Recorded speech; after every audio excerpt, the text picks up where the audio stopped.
జగన్మోహన్ రెడ్డిని అలాగే వాలంటీర్ల వ్యవస్థని ఉద్దేశించి సంచలనమైనటువంటి వ్యాఖ్యలు చేశారు నాదెండ్ల మనోహర్. వాలంటీర్లని జగన్మోహన్ రెడ్డి నమ్మించి మోసం చేయబోతున్నారని, వాలంటీర్లని జగన్మోహన్ రెడ్డి బలి పశువుల్ని చేయబోతున్నారు, వాలంటీర్ల కాలం మే 30 వరకే అనే విషయం అసలు వాలంటీర్లో చాలామందికి తెలియదు అంటూ నాదెండ్ల మనోహర్ కొన్ని సంచలనమైనటువంటి వ్యాఖ్యలు చేసినటువంటి నేపథ్యంలో ఈ అంశానికి సంబంధించి మనతో మాట్లాడేందుకు రాజకీయ విశ్లేషకులు కృష్ణకుమారి గారు మనతో ఉన్నారు. మేడంతో మాట్లాడదు. మేడం నమస్తే. మేడం నమస్తే.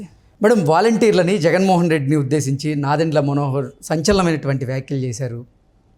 వాలంటీర్ల సర్వీసు మే 30తో ముగియనుంది అని అసలు వాలంటీర్లకే తెలియదని, వాలంటీర్లని జగన్మోహన్ రెడ్డి బలి పశువుల్ని చేస్తున్నారు అంటూ కూడా ఆయన సంచలనమైనటువంటి వ్యాఖ్యలు చేశారు. ఏంటి మేడం ఆయన వ్యాఖ్యల వెనక ఉద్దేశం ఏంటంటే ఏం చెప్తారు?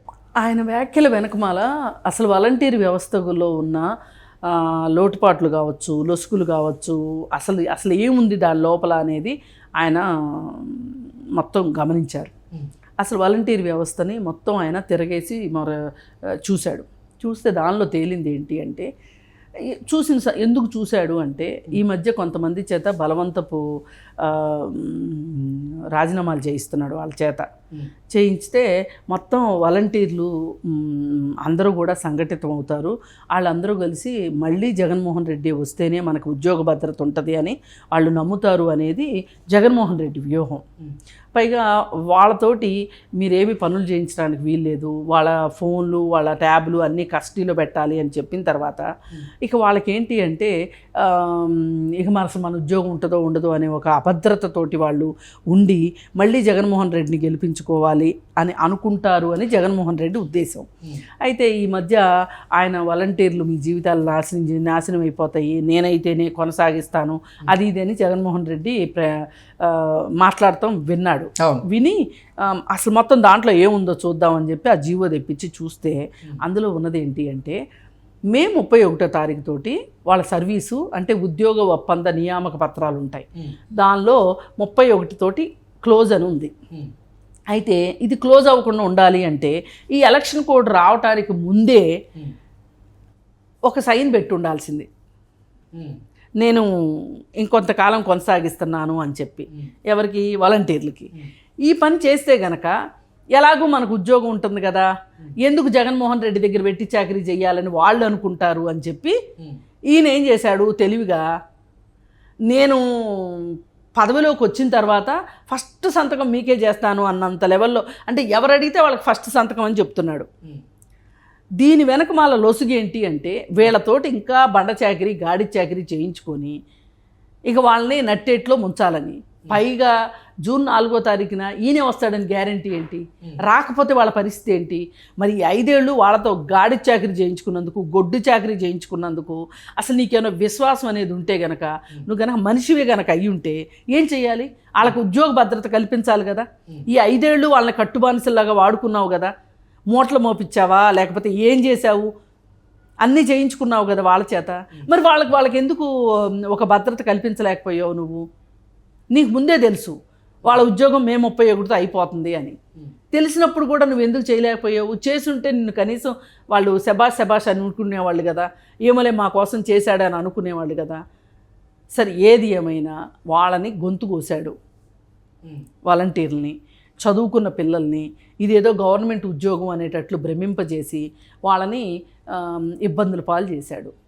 సరే, ఈ ఇబ్బందుల పాలు చేసిన తర్వాత ఇప్పుడు వాళ్ళకి సంబంధించి పకడ్బందీ అయిన విషయం ఏది ఆయన మేనిఫెస్టోలో పెట్టలా. వాలంటీర్ల గురించి నేను మళ్ళీ నియామక పత్రాలు ఇస్తానంటున్నాడు తప్పితే, అంటే ఎక్స్టెన్షన్ ఇస్తానంటున్నాడు తప్పితే సర్వీస్కి ముందే ఎందుకు చేయలేదు అని వాళ్ళు ప్రశ్నించలేరు కదా పాపం. పైగా వాళ్ళతోటి ఇప్పుడు కూడా వాళ్ళని వాడుకుంటున్నాడు, వాళ్ళతో బలవంతంగా రాజీనామాలు చేయిస్తున్నాడు. రాజీనామాలు చేయించి వీళ్ళందరూ మాకు మళ్ళీ జగన్మోహన్ రెడ్డే కావాలి అనే పరిస్థితి కల్పిస్తున్నాడు. కల్పించి ఈ రోజుకి ప్రచారం చేయించుకుంటున్నాడు. ఇప్పుడు ఎలక్షన్ కమిషన్ ఒక మాట అయితే అంది, ఏమని? ఎక్కడైనా సరే వాలంటీర్లు అధికార దుర్వినియోగానికి గనక పాల్పడితే గనక మీరు ఓటర్కి కంప్లైంట్ చేయండి అని. ఎంతమంది చేస్తారు చెప్పండి? ఎంతమంది ఆ చేయడానికి ముందుకు వస్తారు చెప్పండి? అయ్యే పనేనా అది? అసలు అలా కాకుండా అసలు ఎన్నికల కమిషను ఇంకా పకడ్బందీ చర్యలు కూడా తీసుకోవచ్చు కదా, తీసుకోలేదు. దీనికి నాదెళ్ల మనోహర్ చెప్పేది ఏంటి అంటే, ఈ రకంగా వాళ్ళని మోసం చేశాడు, వాళ్ళ గొంతు కోసాడు, మరి వాలంటీర్లకి ఇంత అన్యాయం చేస్తాడా జగన్మోహన్ రెడ్డి అని ఆయన ప్రశ్నిస్తున్నాడు. మనం కూడా ఒక మాట ఈ విషయంలో చెప్పాల్సింది ఏంటి అంటే, ఇవాళ కూటమి, తెలుగుదేశం పార్టీ కావచ్చు, జనసేన కూటమి, ఈ కూటమి వీళ్ళు ఉన్నారు. ఇప్పుడు వాళ్ళకి ఆపోజిట్గా ఉన్నది గెలవగలిగింది కూటమే కాబట్టి ఈ కూటమి చేయాల్సింది ఏంటి అంటే, వీళ్ళని ఉద్యోగులుగా కాకుండా సర్వీస్ సెక్టార్ అన్న మాట మాట్లాడాడు. అంటే వీళ్ళు సేవకులు అనే మాట వాడాడు ఎవరు? జగన్మోహన్ రెడ్డి. అందుకోసం ఏంటి అంటే, ఈ 5 సంవత్సరాల కాలాన్ని వీళ్ళు ఇప్పుడు మళ్ళీ రేపొద్దున మే 31 తర్వాత వీళ్ళు నిరుద్యోగులు అవ్వబోతున్నారు. వీళ్ళు మళ్ళీ పరీక్షలు రాసుకోవాలి, ఎగ్జామ్ కావాలి అంటే వీళ్ళకి ఇది ఒక ఎక్స్పీరియన్స్ సర్టిఫికెట్ లాగైనా గవర్నమెంట్ ఏదైనా ఒక జీవో తీసుకొస్తాము అని చెప్పాలి. గెలిచే వాళ్ళు ఎవరైనా సరే కూటమే గెలుస్తుంది అనే ఉద్దేశం ఉన్నారు కాబట్టి ఈ హామీ ఇప్పుడు ఇవ్వచ్చు. వాళ్ళు కూటమి వాళ్ళు ఇవ్వాలి ఈ హామీ, నేను డిమాండ్ చేస్తున్నా. ఎందుకంటే 5 సంవత్సరాల కాలం వాళ్ళకి ఇప్పుడు రేపొద్దున కొత్త ఉద్యోగాలకి వాళ్ళు అప్లై చేసుకోవాలి అంటే వాళ్ళ ఏజ్ దాటిపోయింది అనుకోండి, ఏంటి పరిస్థితి? వాళ్ళకి వయోపరిమితి కూడా పెంచాలి.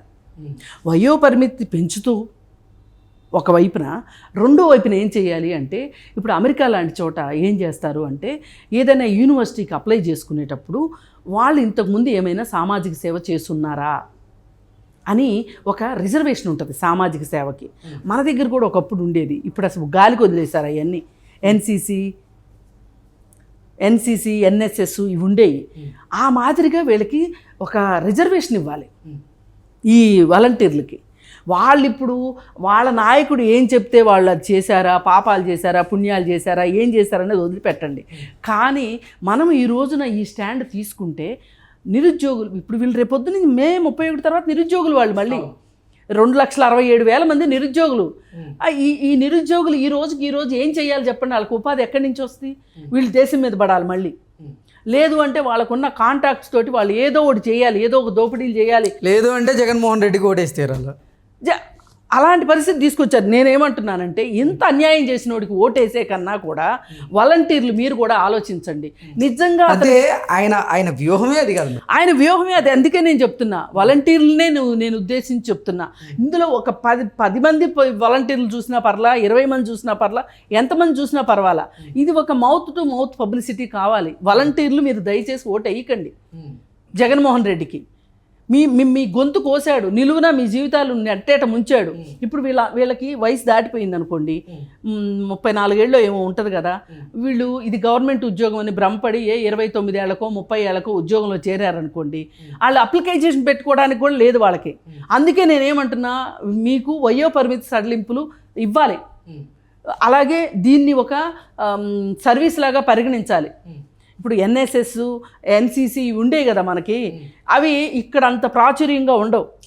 కానీ అమెరికా లాంటి దేశాల్లో నువ్వు సోషల్ సర్వీస్ చేసావా, సోషల్ వర్క్ చేసావా లేదా అని చూస్తారు. వాడికి 99.9% వచ్చినా వాడి అప్లికేషన్లో సోషల్ సర్వీస్ లేదనుకోండి, సోషల్ సర్వీస్ చేసినోడికే ఇస్తారు, వాడికంటే తక్కువ వచ్చినా సరే. ఇండియాలో ఆ పరిస్థితి లేదు. ఇండియాలో నేను అదే అంటున్నా. నేను పేరెంట్సే ఒప్పుకోరు, కొంతమంది సోషల్ సర్వీస్ చేస్తా అంటే ఒప్పుకోరు. అంటే ప్రభుత్వం వైపు నుంచి దానివల్ల ఉపయోగం ఉంది అని తెలిస్తే పేరెంట్స్ అయినా ఒప్పుకుంటారండి. మనకు స్పోర్ట్స్ కోటా ఉంది, లేకపోతే ఇంకో కోటా ఉంది, ఇంకొక కోటా ఉంది.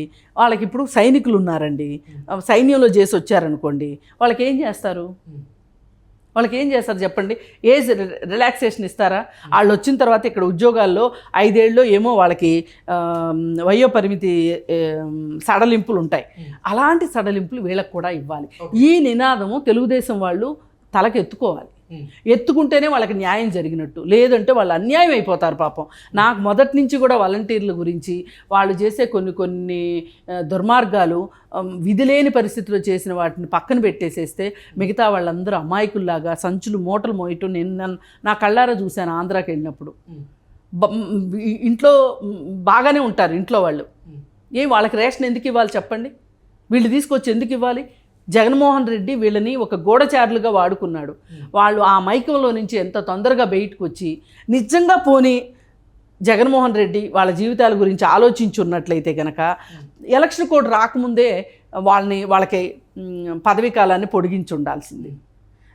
నమ్మిన వాళ్ళని నట్టేట ముంచడంలో జగన్మోహన్ రెడ్డి తర్వాత ఇంకెవ్వరు జగన్ రెడ్డికే సాధ్యమని ఇది చూసిన తర్వాత నాదెళ్ల మనోహర్ బయట పెట్టిన డాక్యుమెంట్ చూసిన తర్వాత అర్థమవుతుంది. అందుకని నేనేమంటున్నానంటే వాలంటీర్లు మీరు కళ్ళు తెరవండి, మీరు మళ్ళీ ఇంకోసారి మోసపోవద్దు.